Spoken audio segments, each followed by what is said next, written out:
Hello everyone. So next ফেব্রুয়ারি থেকে তোমরা যারা কিরগিজস্তান আসার প্ল্যান করতেছো, এই ভিডিওটা আসলে তাদের উদ্দেশ্যে। তো আজকে আমি যে বিষয়টা নিয়ে কথা বলবো সেটা হচ্ছে ইউনিভার্সিটি সিলেকশন। এত ইউনিভার্সিটির ভিড়ে যে আসলে নিজের জন্য কোন ইউনিভার্সিটিটা বেস্ট হবে এটা অনেকেই বুঝতে পারে না। স্টুডেন্ট যারা আছে আমাদের মতো বা নতুন স্টুডেন্ট যারা এরা বিক্ষিপ্ত জায়গা থেকে ইনফরমেশন কালেক্ট করে এবং সেই ওয়াইজ ডিসাইড করে যে আসলে কোন ইউনিভার্সিটি তার জন্য বেস্ট হবে।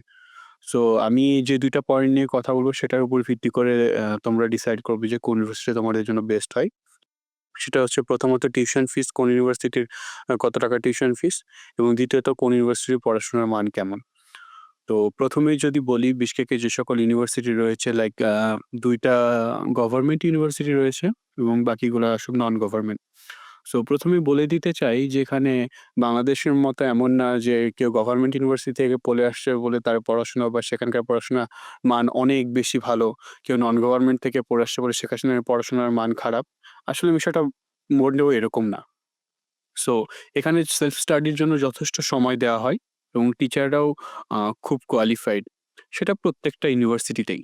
সো এটা আসলে ডিপেন্ড করতেছে তোমার নিজের ওপর যে তুমি ৫ বছরে তুমি কতটুকু জ্ঞান অর্জন করতেছো এবং সেটার প্রতিফলন ঘটবে তোমার লাইসেন্সিং এক্সামে যখন তুমি বাংলাদেশ যাবা। বাংলাদেশ যেয়ে লাইসেন্স এক্সাম ক্লিয়ার করার পরে তখন আর তোমাকে কেউ জিজ্ঞেস করবে না যে তুমি কোন ইউনিভার্সিটি থেকে আসছো। সো দ্বিতীয়ত আমরা যে বিষয়টা আ সুমা সো মেজরলি আমরা যেই বিষয়টাকে গুরুত্ব দিব সেটা হচ্ছে টিউশন ফিস।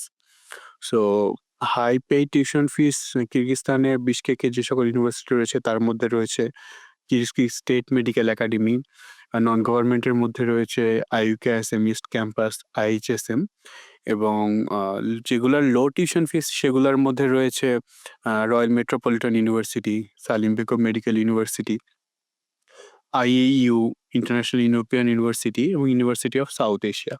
এছাড়াও একটা পাবলিক ইউনিভার্সিটি রয়েছে যেটা KNU, সেটা টিউশন ফিসও তুলনামূলক অনেক কম। যেহেতু কিরগিজস্তানের কোনো ইউনিভার্সিটিতেই তেমন একটা স্কলারশিপ দেওয়া হয় না, সো স্টুডেন্টরা সবাই সেলফ ফান্ডে স্টাডি করে এখানে। সো তোমরা যারা আসতেছো তারা নিজের বাজেট ওয়াইজ ইউনিভার্সিটি সিলেকশন করবা যে কোন ইউনিভার্সিটিতে তুমি অ্যাফোর্ড করতে পারতেছো।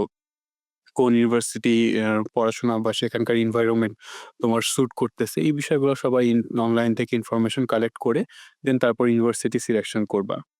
এছাড়াও আরো বিস্তারিতভাবে যদি তোমরা জানতে চাও যে প্রত্যেকটা ইউনিভার্সিটির মধ্যে ওভারঅল কি ডিফারেন্স আছে, তাহলে অবশ্যই আমাকে কমেন্টে জানাও। আমি প্রত্যেকটা টপিক, প্রত্যেকটা বিষয় উল্লেখ করে তোমাদের সামনে আমি উপস্থাপন করব।